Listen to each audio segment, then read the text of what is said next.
Capítulo 3. Se você não fizer isso, vai arranjar um problema. Uma tragédia aconteceu no vilarejo de Stone Point, condado de Rockland, Nova York, em 1898. Uma criança havia morrido e naquele dia os vizinhos se preparavam para ir ao funeral. Jim Farley foi até o estábulo preparar seu cavalo. O solo estava coberto de neve, o tempo estava frio e ameaçador. Fazia dias que o cavalo não se exercitava. Quando o animal foi conduzido até o coxo para beber água, rodopiou, deu um coice e matou Jim Farley. Assim, o minúsculo vilarejo teve 2 funerais naquela semana em vez de um. Jim Farley deixou viúva 3 meninos e algumas centenas de dólares como prêmio de seguro de vida. O primogênito, também chamado Jim, tinha 10 anos e foi trabalhar numa olaria, carregando areia num carrinho de mão, despejando-a em moldes e virando os tijolos para secarem ao sol. O garoto nunca teve a oportunidade de estudar, porém, com sua simpatia natural, ele tinha talento para fazer com que as pessoas gostassem dele e acabou enveredando pela política. Com o passar dos anos, desenvolveu uma incrível capacidade de gravar o nome das pessoas. Farley não chegou a estudar um dia sequer no ensino médio, mas antes de completar 46 anos, já havia sido honrado com diplomas de 4 universidades e se tornado presidente do Comitê Nacional do Partido Democrata e chefe dos Correios dos Estados Unidos. Entrevistei Farley uma vez e lhe perguntei o segredo do sucesso. Ele respondeu: trabalho duro. Não me aguentei e disse: não me faça rir.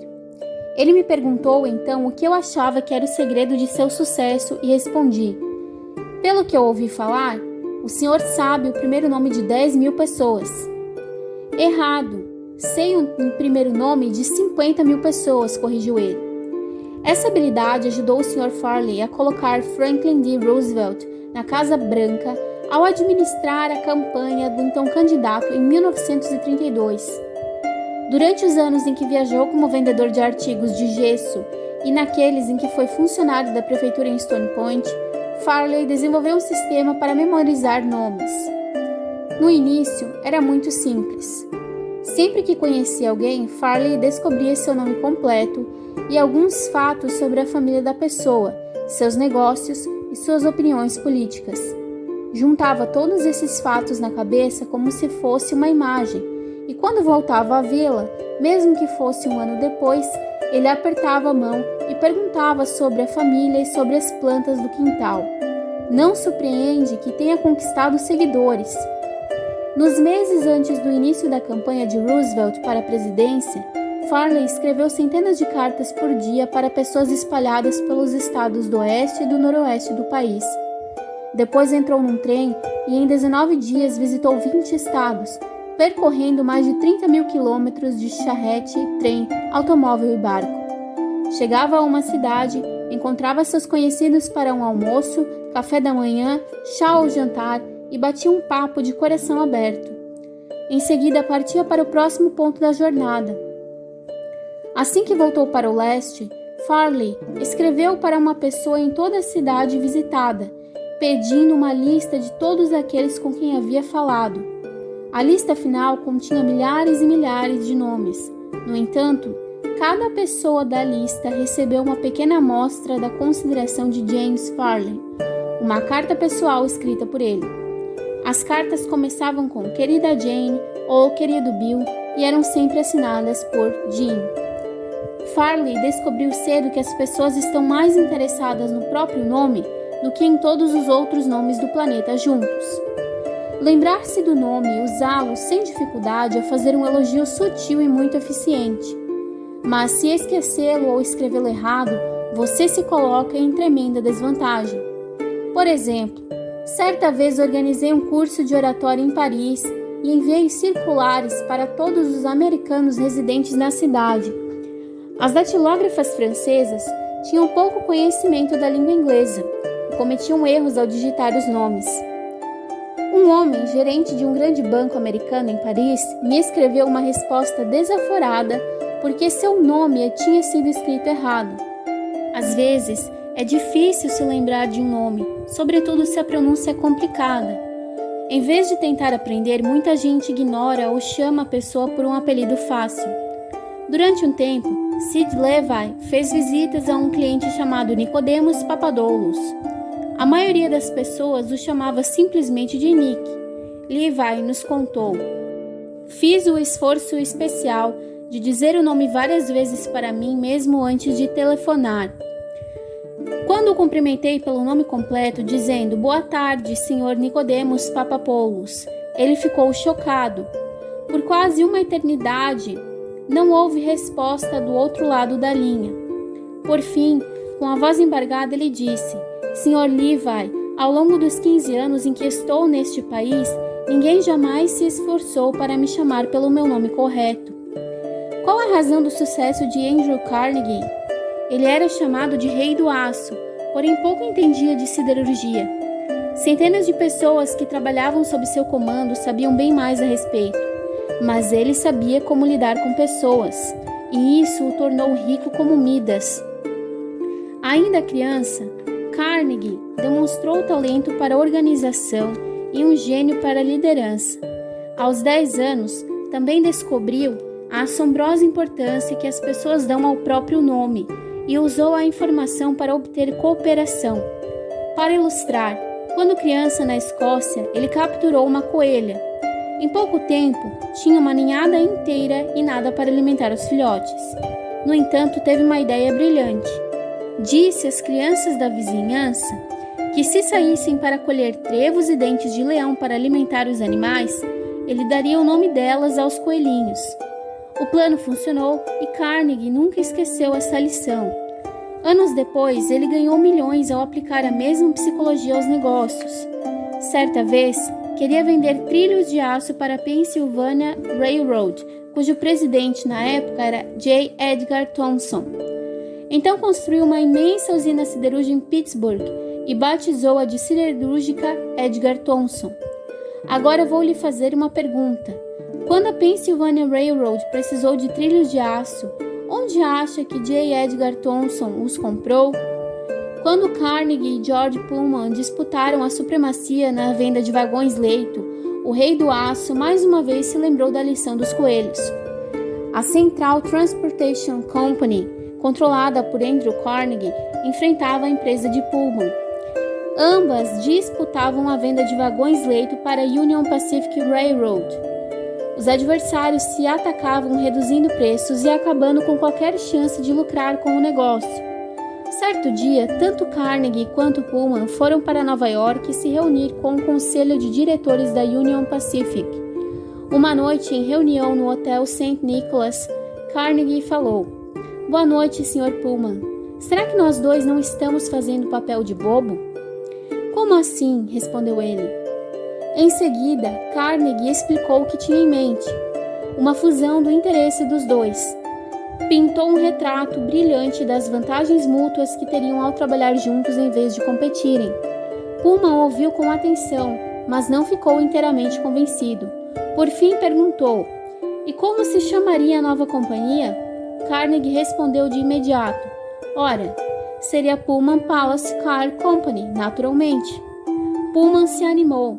"Venha ao meu quarto", convidou ele. "Vamos conversar." Essa conversa entrou para a história da indústria.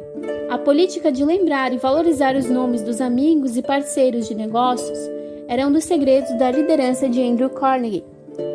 Ele se orgulhava de ser capaz de chamar muitos de seus operários pelo primeiro nome. As pessoas têm tanto orgulho do próprio nome que se esforçam para perpetuá-lo a qualquer custo. Decepcionado por não ter um filho homem para dar continuidade ao seu sobrenome, até o velho e experiente fanfarrão P.T. Barnum, o maior showman de sua época, ofereceu $25.000 ao neto C.H. Seeley caso passasse a se chamar Barnum Seeley. Durante muitos séculos, nobres e magnatas patrocinaram artistas, músicos e escritores, para que as obras dessas pessoas fossem dedicadas a eles. As bibliotecas e os museus devem suas mais valiosas coleções a pessoas que não conseguiram suportar a ideia de que seus nomes fossem esquecidos. A Biblioteca Pública de Nova York guarda as coleções Astor e Lenox. O Metropolitan Museum perpetua os nomes de Benjamin Altman e de J.P. Morgan. E quase todas as igrejas são adornadas por vitrais com gravação dos nomes dos doadores que ajudaram a fazê-los. Grande parte dos prédios universitários leva o nome de doadores que contribuíram com grandes somas para conquistar a honra. Em geral, não lembramos dos nomes das pessoas por uma simples razão. Não dedicamos o tempo e a energia necessários a nos concentrar, repetir e fixar as informações na mente. Inventamos desculpas. Estamos ocupados demais, mas provavelmente não estamos mais ocupados que Franklin D. Roosevelt, e ele tinha tempo para gravar o nome até dos mecânicos com os quais tinha contato. Para ilustrar, a Chrysler construiu um carro especial para o Sr. Roosevelt, que não podia usar os veículos comuns por ter paralisia nas pernas. W.F. Chamberlain, um mecânico, fizeram a entrega do automóvel na Casa Branca. A seguir, vou transcrever uma carta que tenho diante de mim do Sr. Chamberlain relatando as experiências. Ensinei o presidente Roosevelt a dirigir um carro com o auxílio de uma série de engenhocas, mas ele me ensinou muito sobre a arte de lidar com as pessoas. Quando cheguei à Casa Branca, o presidente foi extremamente simpático e agradável. Ele me chamou pelo nome e me deixou totalmente à vontade. E o que mais me impressionou foi seu enorme interesse em tudo que eu mostrava e dizia. O carro era projetado para ser operado inteiramente pelas mãos. Uma multidão se reuniu para ver o veículo e ele exclamou: "É maravilhoso! Basta apertar um botão e ele anda. É possível dirigir sem esforço. Achei incrível, não sei o que o faz andar. Adoraria ter tempo para desmontá-lo e entender como funciona." Enquanto os amigos e a equipe de Roosevelt admiravam a máquina, ele disse diante de todos: "Sr. Chamberlain, aprecio todo o tempo e esforço que dedicou a desenvolver este carro. É um belíssimo trabalho." Ele admirou o radiador, o espelho retrovisor especial e o relógio, os faróis, os estofados, a posição do assento do motorista, as malas com o monograma do bagageiro, em outras palavras, reparou em todos os detalhes aos quais eu havia dedicado grande atenção. Fez questão de apontar esses diversos itens para a Sra. Roosevelt e a Sra. Perkins, o secretário do trabalho e sua secretária particular. Chegou a incluir o antigo porteiro da Casa Branca na conversa ao dizer: "George, você vai ter que dar uma atenção especial às malas." Após a aula de direção, o presidente virou para mim e disse: "Pois bem, Sr. Chamberlain, o Conselho do Banco Central está me esperando há meia hora. Acho melhor eu voltar ao trabalho." Eu tinha levado o mecânico comigo para a Casa Branca. Ao chegar, ele foi apresentado a Roosevelt. Não chegou a falar com o presidente, e Roosevelt ouviu seu nome apenas uma vez. Era um sujeito tímido e ficou o tempo todo um pouco afastado. Mas antes de nos deixar, o presidente procurou o mecânico, apertou sua mão e o chamou pelo nome, agradecendo sua visita a Washington. E ele não estava agradecendo da boca para fora, estava sendo sincero. Deu para sentir. Dias depois de eu voltar para Nova York, recebi uma foto autografada do presidente Roosevelt e um bilhete de agradecimento, no qual ele voltava a expressar seu apreço pela minha colaboração. Não sei como encontrou tempo para isso. Franklin D. Roosevelt sabia que uma das formas mais simples, óbvias e importantes de ganhar a boa vontade das pessoas é lembrar o nome delas e fazer com que se sintam importantes. No entanto, quantos de nós se dão ao trabalho de fazer isso? Metade das vezes que somos apresentados a um desconhecido, conversamos por alguns minutos e mal conseguimos lembrar seu nome na hora da despedida. Uma das primeiras lições que um político aprende é: lembrar o nome de um eleitor é um ato digno de um estadista. Esquecer é estar fadado ao esquecimento. A capacidade de lembrar nomes é quase tão importante nos negócios e na vida social quanto é na política. Napoleão III, imperador da França e sobrinho do grande Napoleão, gabava-se de lembrar os nomes de todas as pessoas que conhecia, apesar de todas as suas obrigações reais. Sua técnica era simples. Se não ouvisse o nome com clareza, ele dizia: perdão, não ouvi bem o seu nome. Se fosse um nome incomum, emendava: como se soletra? Durante a conversa, ele se dava ao trabalho de repetir o nome diversas vezes e tentava associá-lo mentalmente aos traços, à expressão e à aparência geral da pessoa. Assim que ficava sozinho, escrevia o nome num papel, olhava para ele, concentrava-se, gravava com segurança na cabeça e, por fim, rasgava o papel. Assim, obtinha uma impressão visual do nome, além da auditiva. Tudo isso consome tempo, mas como já dizia Emerson, boas memórias são compostas por pequenos sacrifícios. Não só os reis ou grandes executivos deveriam dar a devida importância aos nomes. Isso vale para todos. O Sr. Ken Nottingham, empregado da General Motors em Indiana, costumava almoçar no refeitório da empresa. Certa vez, reparou que uma mulher que trabalhava atrás do balcão vivia de cara feia.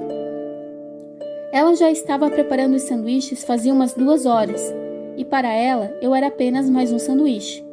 Eu disse o que queria.